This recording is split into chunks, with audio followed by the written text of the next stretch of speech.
What's going on, guys? See a bunch of you guys on now.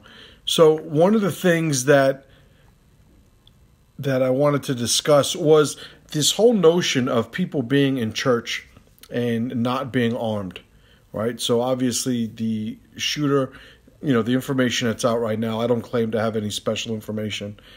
So basically I'm going on what everybody else is going on at this point, that he went into the church, started shooting people up, eventually was met outside the church, and he was met by somebody who had ran to go get his rifle, who recruited another man who was interviewed on a local radio station. They wound up chasing the guy down. At some point, the guy wound up dead. I don't know if it was a self-inflicted wound and what have you. But one of the things that we always hear used in support of the Second Amendment is the good guy with a gun narrative, right? What does it take to stop a bad guy with a gun, a good guy with a gun? And we saw that played out still, right, in this instance.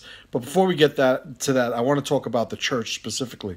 So in the church, and this is a general thing, like it happens pretty often, there's this idea that somehow we're not supposed to bring our firearms in church. If you're a church-going person, I happen to not be a church-going person, so this doesn't apply to me, but there is this sentiment that, that is not the place for that. To which I would say, well, obviously it's proved time and time again that it is the place for that. If everybody in that church was armed, there would certainly have been a different outcome. But aside from that, to say that we should not have firearms in church, are you saying that we should not do violence in church? Are you saying we should not respond to violence if we're in church? Because not having your pistol with you doesn't absolve you of the potential or the capability of doing violence should the need arise. So to say that, I don't carry my pistol to church, well, are you saying that if there is a threat, you are not going to act? If somebody comes in and starts punching people in the face, let's scale it down a bit, are you not going to, handle that person or counter that person's violence? Well, if it doesn't take much to design a scenario whereby you would counter violence in church with violence, then why, what is the logical support for the idea of not maximizing the potential violence you could bring? At no point is there a level of violence that you have potentially that is sort of instigating violence. You don't want to get into this mindset that just because I disarm myself, somehow I'm absolved of responsibility, and somehow the threat is disarmed along with it. So I have a pretty harsh opinion of anybody that was in that church and was not ready to meet violence with violence. We say that, especially if you're talking about the warriors of a tribe. Well, I'd venture to say, and I'm certainly not going to put it out of fact, but I venture to say that a good share of the men that were in that church yesterday would have considered themselves the protectors and the providers, but the protectors of their tribe. Well, you fucked up, right? The phrase is, there's no victims, only volunteers. And if that is the thought process, or that is the philosophy that we're running, which I happen to, completely, you have to ask yourself, well, what decisions could I have made more effectively? What better decisions could I have made to have led to a better outcome? And why everybody in that church wasn't armed is baffling to me. The bad guys don't take holidays. This notion that, well, we're in church. This is, I used to read Anne Rice novels and fantasy novels, and there was always this concept of sacred ground, right? Well, you can't do this here. This is sacred ground. Well, even that implies some sort of a tribe, right? Some sort of an agreed upon, ritual or rule that brings great consequence if broken, And this notion that just because we're in church, the bad guy isn't going to come in and shoot us is very much working under the assumption that anybody that would be a threat gives a fuck about that. So being in this mindset that just because I'm in church, I should have a gun with me, there are many different levels of bias and sort of illogical, reasoning and rational sort of decision making involved. So the first thing is, if you, no matter where you are, if you are the warrior, if you are charged with protecting people in your tribe, you should always be armed. You should be armed as much as possible. You should bring the greatest level of potential violence with you any single time you can. It doesn't mean, walk around with, a fucking, belt fed, coming out of the back of your car and, grenades and what have you. Like, I'm not saying that. What I'm saying is, while participating functionally in day-to-day life, there is a maximum level, depending on the environments that you're in, a maximum level of violence that you can arm yourself, prepare yourself with.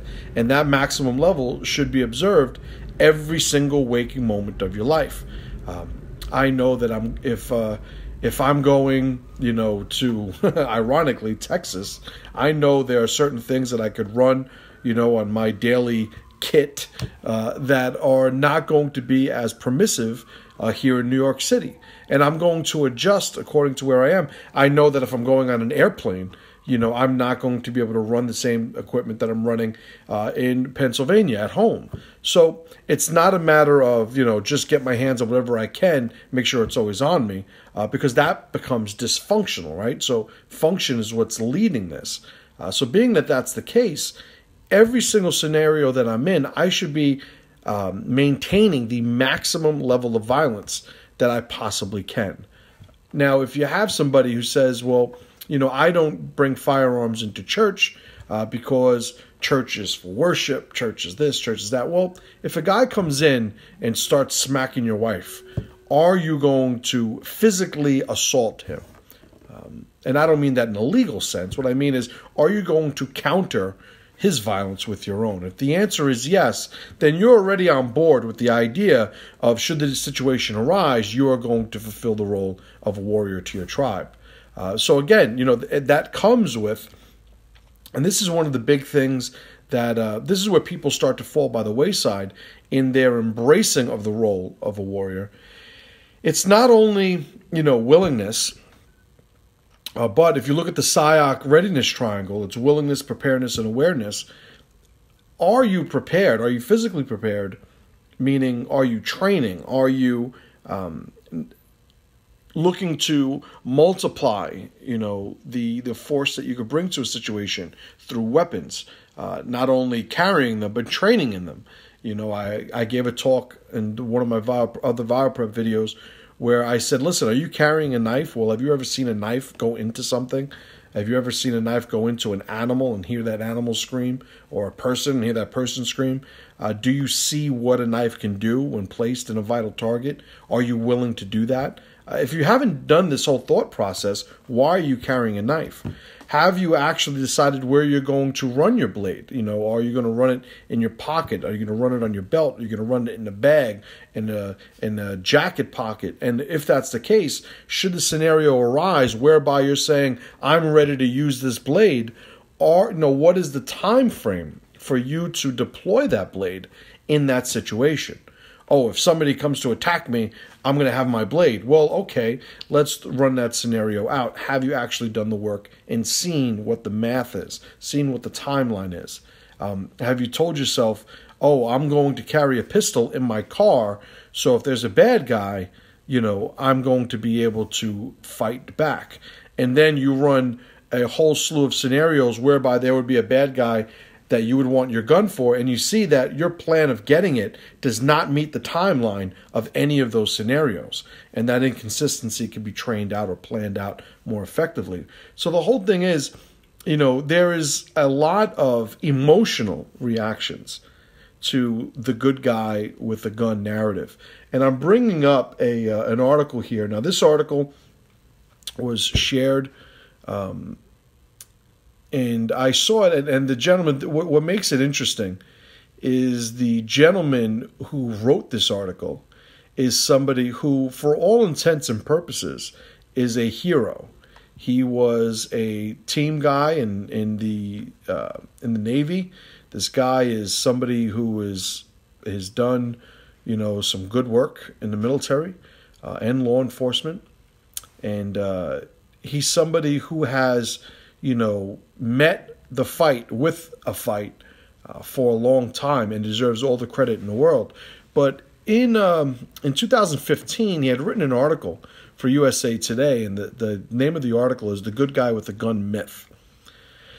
And he talks about, he starts off, the subtitle of the article is "Expecting Untrained Civilians to Shoot Down Terrorists is Recipe for More Dead Innocents."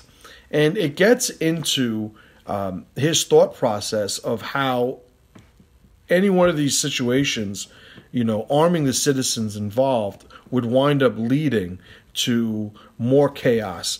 And he supports that notion with how, when shit hits the fan with trained people, how, gunfire is going the wrong way, and there are people who are caught in the crossfire, and there's all sorts of turmoil and chaos amongst trained people. So somehow untrained people should not be capable of that level of violence also.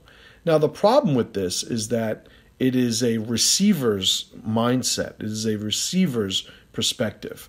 So this notion that, if somebody cannot meet some arbitrary standard of training, I guess, or capability, that they do not deserve the right to defend their life, and they do not deserve the right to defend their loved ones.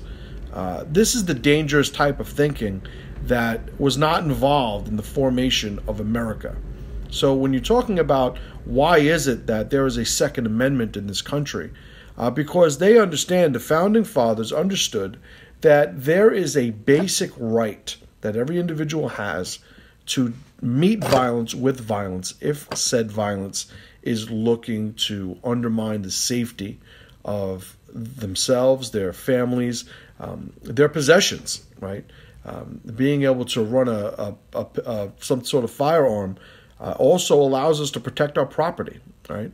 So the notion that somehow, civilians can do so poorly in shootouts that their right to have a firearm should be removed is flawed at its core, because it undermines one of the basic tenets of American society and freedom.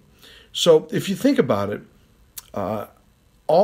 can we take a statistical analysis of accuracy amongst law enforcement, and can we arbitrarily pick a standard of accuracy amongst law enforcement whereby, should law enforcement perform under said standard, there is an argument for removing their firearms? Think about how ridiculous a notion that would be.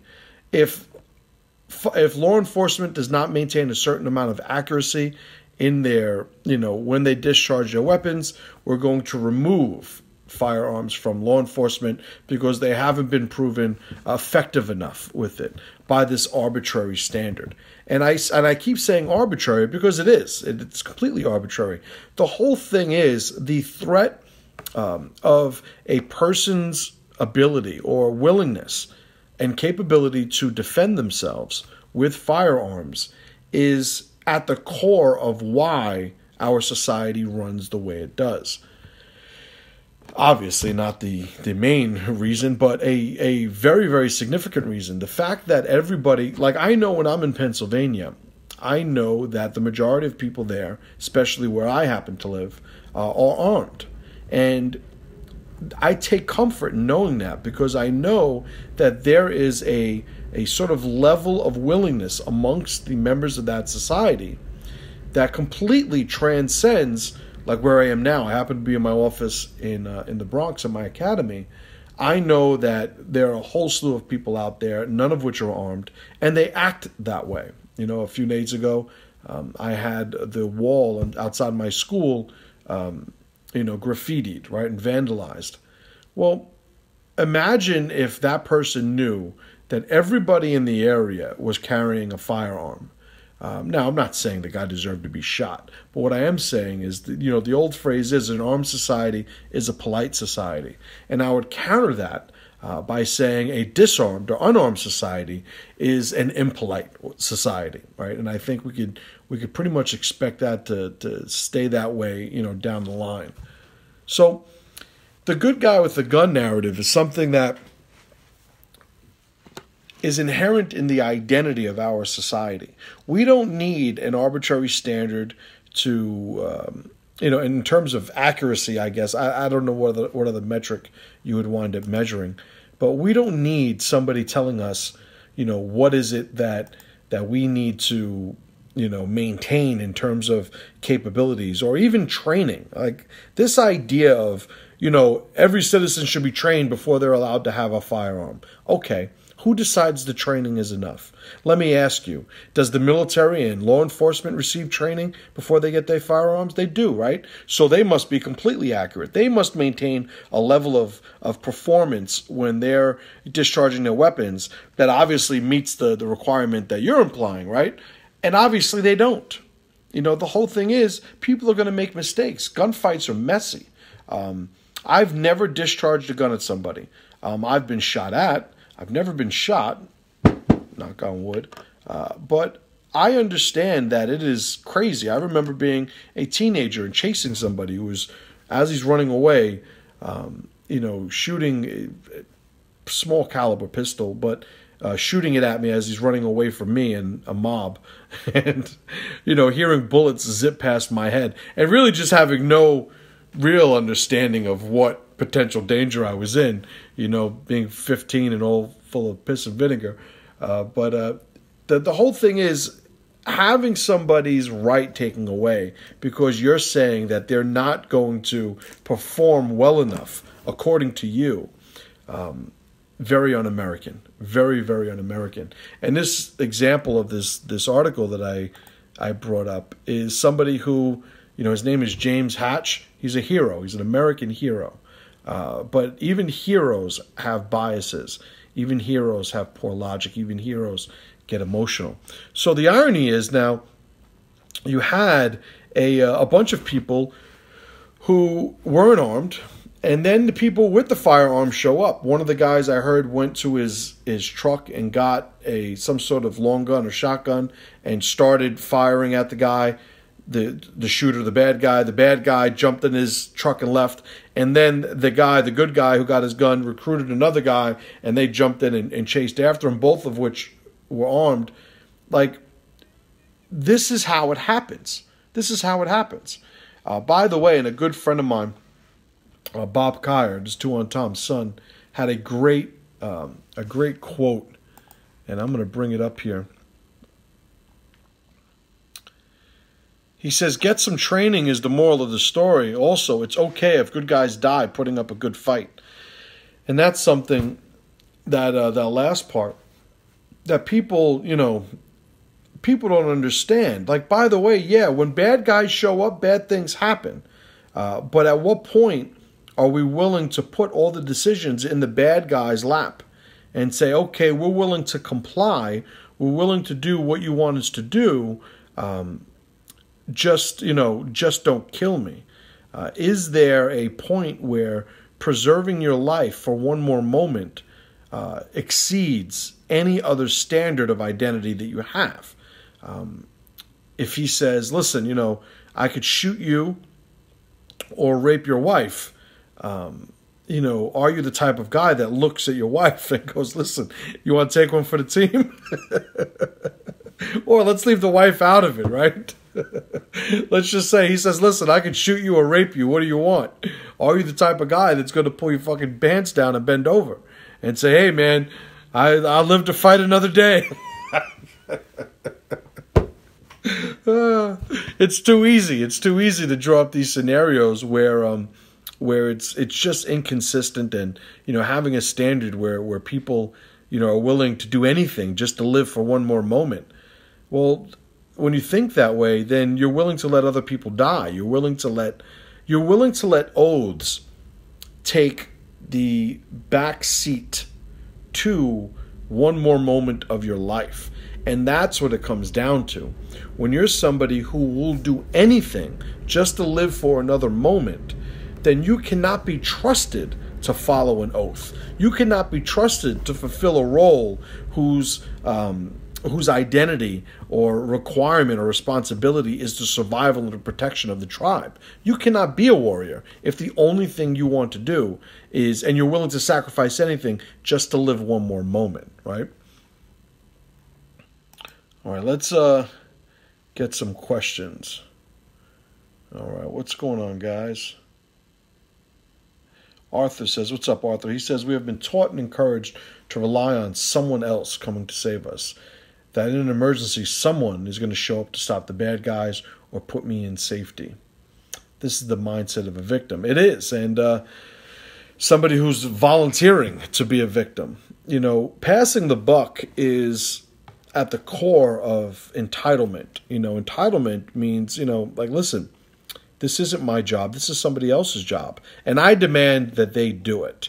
You know, when somebody goes to, somebody kills your kid or rapes your wife, you know, are you the guy that wants to sue the police department? You know, hopefully you're the guy that's sucking on a shotgun at that point. But if you're somebody who is, you know, of the mindset that somebody owes me safety, and somebody should be risking themselves because I don't want to risk myself. You know, there is a flaw in that. There is obviously a very illogical type thought process that brings you to those types of conclusions, you know. Baird, what's up, Baird? He says, I volunteered in the children's service in my church for years. I'm standing at the door and ready. And that's the whole thing. It's at what point do you take off your warrior hat, right? I always talk about, you know, when I bust chops on my students who are walking around oblivious, you know, down the street with cell phones and on the train and flip-flops and all this shit, you know, and I asked them, I said, you know, you come in here, you train to be a warrior, but what do? You take off your warrior outfit and you put it on a hook before you walk out the door, and then you walk out the door just being a regular schmuck again. And the whole thing is, if you're a warrior 24 hours a day, 7 days a week. And everything in your life should reflect that. Now, there's a difference between, I've spoken about this before, there's a difference between preparation and paranoia. Being prepared and being paranoid, two different things.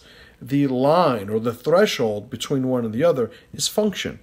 If you're somebody who is dysfunctional in his ability to live a normal life or live a productive life because of his level of preparation, well, that now enters into the realm of paranoia. Are you somebody who does not cross the street because your argument is, hey, if I never cross the street, I'll never be hit by a car crossing a street? Well, in life, we have to cross the street sometimes, right? So where function is very important. And that's another notion, like the whole, being armed in church or being armed in a school, being armed in a place, where somehow society finds it appropriate to not be armed. Well, are you being dysfunctional in your participation of that ritual or in that environment by being armed? And if you are not, then I don't understand the problem. If you're telling me that you could run a pistol in your waistband, in your church outfit and go to church and have nobody, not have that not be a factor in any interaction that you have in church that day, then why wouldn't you have your pistol? And it's this type of inconsistent thinking that allows these events to be scaled up unnecessarily. Now, I'm not saying if everybody was armed in the church that this guy wouldn't have done the work that he did. But the whole thing is, wouldn't you want everybody to have the ability to counter violence with violence? Wouldn't you want any good person, and that's a tribal assessment, right? Any good American man or woman, wouldn't you want them to be able to counter any bad guy who's coming out there looking to do them harm, right? It's at the core of who we are. Big James, what's up, James? He says lots of complacency. Most of the vehicles in the parking lot probably had guns in them, but most folks in small towns have the mindset that they don't need to carry because those things happen in the city. We don't have things like that happen here. And absolutely right. I agree. That's exactly, how I would explain it if I had to speculate. But the thing is, it takes an event like this, unfortunately, I guess, because so many people had to lose their lives. It takes an event like this to remind people that as soon as you think you're untouchable, that's when the universe finds a way to touch you. And that is something that people need to wrap their head around. They need to wrap their head around the notion that, you are not exempt from the laws of the universe. You're not exempt from reality. You're not exempt from the ills of society. It doesn't matter how well your community gets along.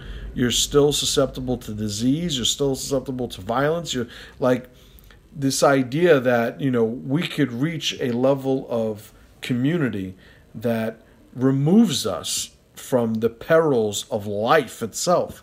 It's ridiculous. It's ridiculous. Come on, Jeff, out in Texas. What's up, brother man? Arthur, what's up, Arthur? He says, I always seem to find that the people who are the best prepared are usually the least fearful. And absolutely. And if I would take a swing in explaining that, I would say they understand how to mitigate their fear. They understand where fear has to be put, secondary to function. They understand that there's a certain point where I have to act. I have an obligation. I have a role. I've given my word. I've taken an oath. Whatever the case is, and my fear isn't the presence of fear isn't going to stop me because I'm going to do my job regardless. And that process, in my experience, tends to lessen the amount of fear one has. As soon as somebody, adopts fear as a mindset, it doesn't take much for that to escalate in the mind of said person to the point of dysfunction, right? So, I remember sharing a video where I asked my boys, what is a coward? And, one of my sons answered, well, it's somebody who's too scared to do his job. And that is what we look at, in individuals. Were you so scared that you didn't do your job? Just being scared isn't a problem. But when you're so scared that you become dysfunctional, again, there's that threshold between function and dysfunction. It's when you are dysfunctional in how you handle your fear that that we put the coward label on you. Barrett says the answer to fear is training. Yes, absolutely, absolutely. So the whole thing is, looking at the biases of the situation, looking at some people's maybe delusional assessment of what violence is, somebody's, a group's delusional assessment of where they are in the realm of the natural order. If you are a warrior, you're a warrior 24 hours a day, 7 days a week. There should never be a scenario or a situation or a moment that you take off your warrior outfit, put it on a hook, and operate, without any of that responsibility. It's a direct commentary on the value of your tribe that the warriors are warriors every waking moment of every day, of every hour, etc. If you are of a group where sometimes you're ready, sometimes you don't feel like being ready, well, that's also, a commentary or speaks to the value of your tribe in the face of adversity. It's one thing to have these sort of scavenger type tribes that could only exist, in the protection or under the connection of a bigger tribe. When you talk about the people who live in the aquariums, the people who, get their check in the beginning of the month, have their bills paid for, and don't have any obligations or responsibilities. Always, they build a house on a safety net that's provided for them by another tribe. These people, you just have to understand where they are. You have to understand what they're capable of. I obviously am of the mindset that it is more virtuous, it is more powerful, over time, more effective to not, build your home, your castle on the safety net of a larger tribe that's willing to protect it for you, right? If you can't protect it, you probably shouldn't have it. Arthur says, how do you check yourself to ensure that you are keeping up your warrior oath on a daily, weekly, monthly basis? Well, I think it's a good question, Arthur. And I would say, first off, you have to understand, well, what is a warrior? What am I supposed to be doing? And if you're somebody, when I look at what a warrior is to me, it's somebody who's obligated and protected or made the promise to protect the tribe, to provide for the tribe, to put myself in a situation where if anybody in my tribe is coming into some sort of a danger, that I'm going to be the person to meet the threat, either externally or internally. It's the guy who, if there's a bad guy outside with a gun, I want to be the guy that gets between the bad guy and my tribe. If it's, one of my sons splits his head open, which happened a few months ago, I want to be the guy that has my son, rushing him to the hospital and, not panicking and not screaming. And, I'm the guy that's always, the willingness is always high. And then I live a life that's based on the ritual of training to make myself more formidable in my role as a warrior. You could have all the willingness in the world. If you don't know how to fight, you've got a problem. If somebody shows up with a gun and you don't have a gun, you've got a problem. There's obviously a point where the threat can be scaled up to a level that we just can't meet it. You have a team of 10 guys that show up looking to just murder you. You're probably going to get murdered. But are you going to get murdered, sitting there cowering in a corner, or are you going to be fighting to your last breath? It's a level of commitment and a life that's filled with the rituals of preparation.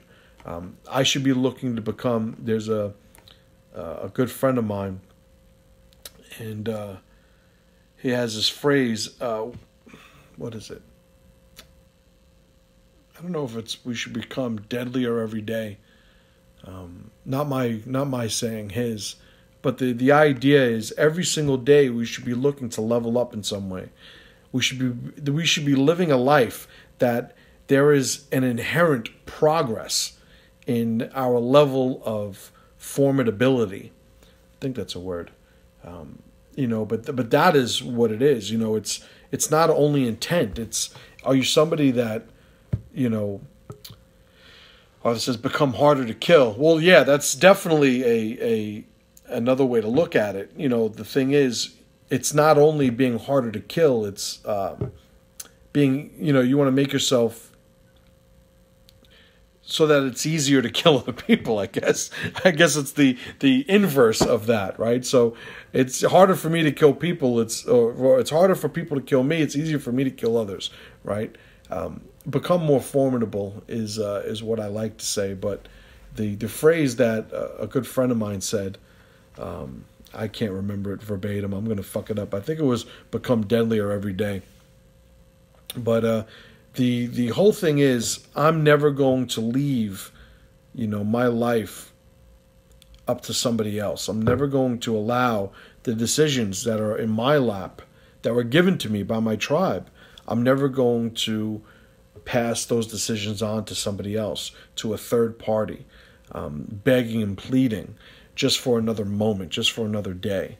It's not the way to live. It's certainly not the Warriors way. And shout out to Warriors Way, my man, to our Harley School. They just had a SIAC event down there. Shout out to all my brothers and sisters in Texas. But it's definitely something that, if you live this life, it's on your mind all day. It's a part of what you do. It's inherent in the rituals and the relationships that you have. You're never going to get to the point where you say, you know what, it's somebody else's job. I just want to take today off. I just want to relax, and it's not what we're allowed to do. the easiest thing to do in life is just sit back and just hope for the best. But it's easy for a very, very short while. Shit becomes real difficult real quick when you take the easy option on the first step, right? All right, guys, I'm going to leave it there. I appreciate you guys participating. And look for this video. I'm going to share it up on my YouTube later on because I think that the logic is sort of needed these days, right? And we need to look at things objectively or at least consistently. All right, guys, I appreciate you. Talk to you guys soon. And as always, brothers and a couple of sisters, pressure to power.